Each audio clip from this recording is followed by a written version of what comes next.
Hello, everybody. This episode contains adult language that, based on your personal beliefs and parenting style, may not be suitable for children under the age of 12. Keeping that in mind, as you ready your ears to participate in the story, I thank you for being here. Please stay tuned after the episode for a dive into the story with me. Without further delay, this is Short Stories with Stefan, Episode 3, The Bar.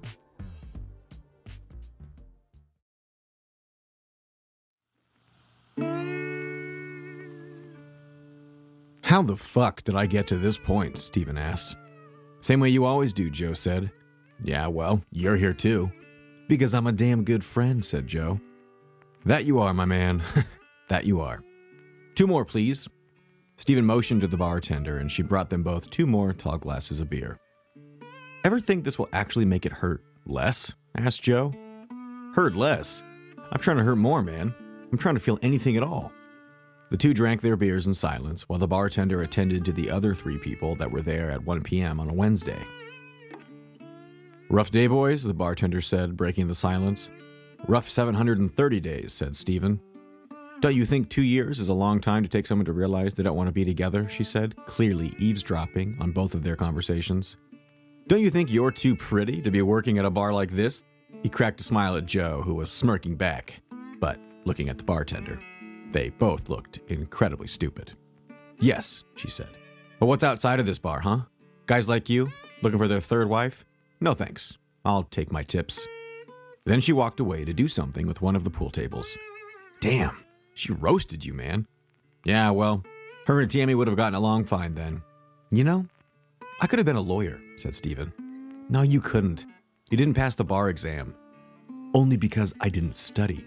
You know, I could have been the president. Oh, shut up. That's how stupid you sound right now, said Joe. You know I love you, and drinking with you in the middle of the day is one of my favorite pastimes. But it's my turn to take Josh to ballet practice today, so I gotta get going. Man, I still can't believe you put him in ballet. Why not football or wrestling? Asked Stephen, who then raised his hand for another beer. He wanted to do ballet. Besides, those sports led us both to this bar. I'm much happier knowing the bar my son is at is for stretching. Very clever, said Stephen. He will be clever. More clever than you or I both. Want to know why? Why? Because he isn't running into other humans like a truck on the highway with no goddamn headlights on and calling it a sport. Whatever. I love you. Give me a hug, said Joe. Stephen stood up and hugged Joe. Call me if you're thinking of doing something stupid, like trying to retake the bar exam.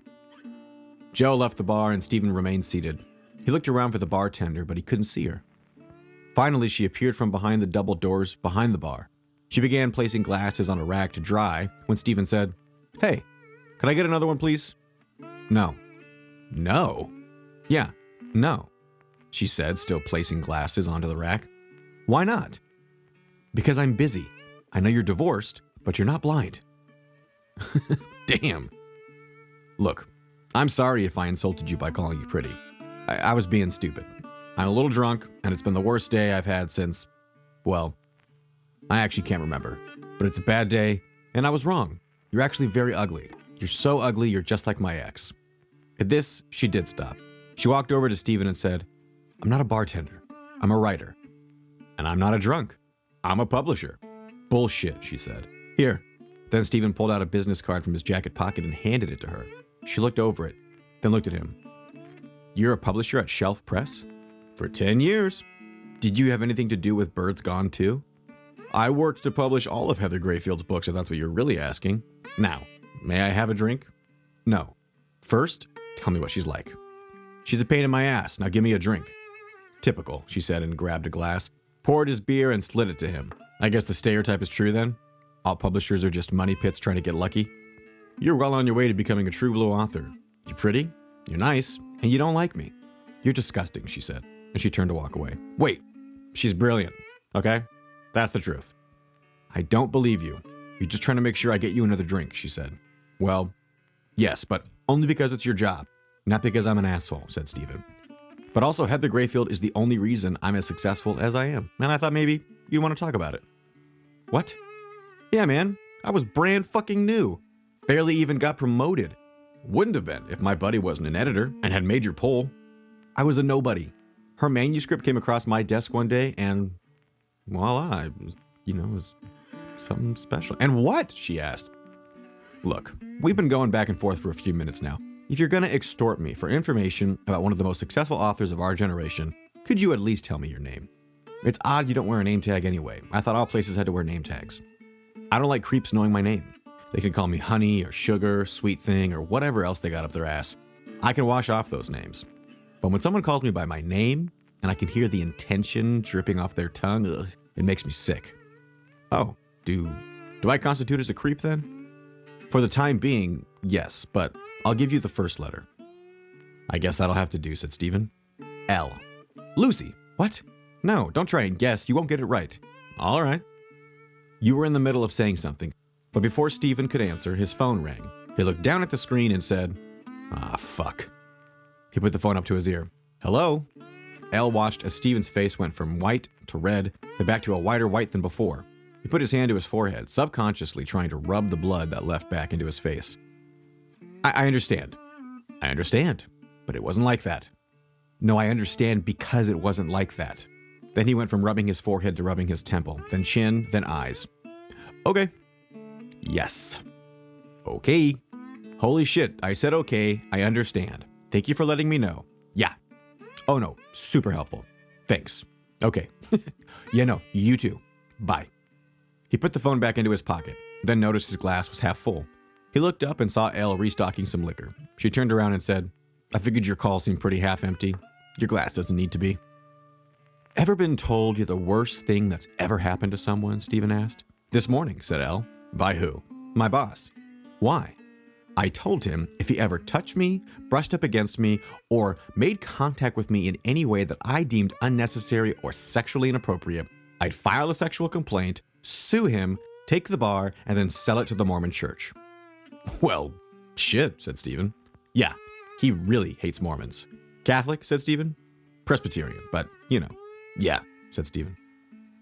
A brief pause hung in the air as Stephen took a sip of his drink. Elle turned to walk away, but then Stephen said, Let me read your story. What? Come on, don't bullshit me. You said you're a writer, right? Well, yeah, but nothing. If you're a real writer, then you have a copy of your book, your story that you've been working on all these years, somewhere close. Bring it to me. I want to read it. After Stephen said this, Elle hesitated, then walked to the back behind the double doors. After only what seemed like seconds, she returned, holding a folder in her hand. Perfect, said Stephen. But Elle didn't hand it to him. Well, come on, hand it over. She still hesitated. And then he said, Come on. How many divorced, down-and-out publishers come in here and demand to read your work for free? At this very fair point, she handed him her folder. He opened up the folder and read the title of her book. The Bar? A little on the nose, don't you think? Maybe. I don't know. Read it and tell me, said Elle. Oh, I will. I'm not moving from this seat until I finish this whole thing, he said. You don't have to. I know you're busy, and it'll get a lot busier in here, too. It'll be hard to read. Stephen looked around and saw a booth. He got up, grabbed his beer, and walked over to the booth and said, What else am I going to do, huh? Go home to my wife? No, I just hope your wings are good, because that's my dinner plans tonight. Oh, and this. He lifted his beer to her in a friendly, spirited cheers before taking a sip and taking a seat. Stephen kept his word. He sat at that small booth and began reading the story. At about the halfway point, he realized it was special. This was more than a story. It was an experience. Elle's writing took him out of his victimized mentality and utterly befuddled world and guided him into a story that dripped with hope and authenticity. He hardly noticed when the bar began to fill up or when someone turned the music up. He didn't flinch when a different bartender dropped 2 glasses and they shattered everywhere. He didn't even get up to go to the bathroom once. It was as if his brain had shut down all bodily functions except for his ability to read. For the first time in a long time, he felt something. And he felt like he was more than what was happening to him. When Elle called out last call, he didn't hear it. She walked over and sat down across from him. I see you didn't touch your wings, and you're babysitting your beer. Story's that bad, huh? Stephen finished the last lines of the book, closed the folder, and for the first time in hours remembered where he was. Elle hadn't noticed that tears had formed under his eyes. She missed the fact that his lip was quivering. He smiled at her, then took a drink of his beer. Can you watch the table for me? I need to use the restroom. Sure. Yeah, no problem. Elle couldn't help but feel uneasy. God, he didn't say a word. Damn it. I knew it was trash, she thought as she guarded the wings, the beer, and her self-esteem. When Stephen returned, he sat down and looked at Elle. Everything okay, she asked? Elle. When Heather Grayfield's book came across my desk, it changed my life forever. She is one of the most successful authors of all time because she can make this shit of a life we live in seem like it never happened, seem like it could just disappear by picking up a book. She understands the power of her ability to write a great story. I know. I love all of her books. They're incredible. But I'm not as good as her. I know that. No, you're better. Elle turned bright red and shifted in her seat. Better? No way. You're messing with me. Elle, it's time that you got the hell out of this bar for good. And not just with extortion. I'm going to publish your book. Are you serious? She said as she covered her mouth with her hands. You gotta be shitting me. Under one condition, said Stephen. Her smile and hands both dropped when he said this, and she sat up straight. She was ready to decline anything gross, insulting, or downright unethical. She's heard horror stories of publishers exploiting young writers and then blackmailing them. She would refuse. She would say no. Please, he began to say, but then had to stop, and she realized it was because he was getting choked up. Please promise me that you'll never stop writing. Of all the things she thought he'd say, this was nowhere in her mind. I promise. Good, he said. Oof, let's get out of here. Livia. What? Livia. It's my name. It means life in Portuguese. Livia. Yeah, I guess that makes sense. How's that? Because you're writing. It's more than words. It's generous, inviting, and open. And tonight, to me, it was life. And I really needed that. And the reason I made you promise to keep writing is because I'm not the only one.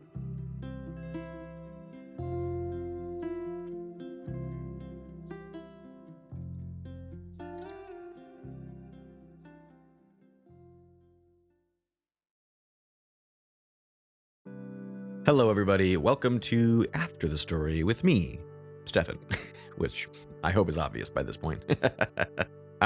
This story was really just me playing with the idea of luck is preparation meets timing. And I love the idea of a just down on his luck publisher at a bar in the middle of the day and just happens to run into an author, somebody who's willing to share their story and be willing to give it to somebody else to read. It was really fun to imagine this scenario, and it was fun to write these characters. It was fun to imagine, who they are in real life. Clearly the publisher is somebody who's kind of not lost his way, but feels a little jaded, maybe a little burnout. Clearly he had a lot of success with this very famous author that they're talking about, but his personal life is constantly taking a hit as he is, it seems, continually getting remarried. It's interesting as well, too, that people can be successful in their work and not in their relationships. I find that interesting that there's sometimes just zero effort when it comes to balance. And in this scenario, it seemed that was the case. I also like the idea that the author was ready.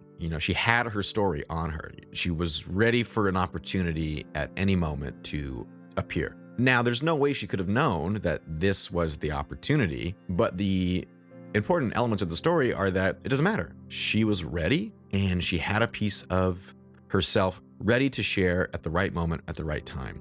And her name, Livia, actually came from, I used to work with these two little kids, and they were just the absolute sweetest kids I've ever worked with. They were twins. I miss them very much, and I truly hope that they're doing well. And the little girl's name was Livia, and she was so full of life. She was just a joy to be around. So it was easy to imagine somebody like that growing up, how confident they would be, what they would be interested in, the kind of risks they would take. And I also just really love to remind myself that the people we interact with on a day-to-day basis are not just a grocer, are not just a banker, are not just a gas station attendant.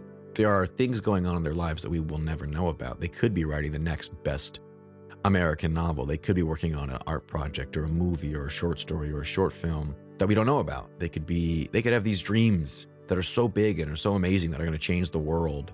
that you can't see, you don't know about it. And I love the idea that these people we're all around each other at all times. And if we extend our hands and we reach out to one another, there's a chance we invite each other to create those things that we are dreaming about and thinking about. And this is really a story about somebody inviting someone along to be themselves.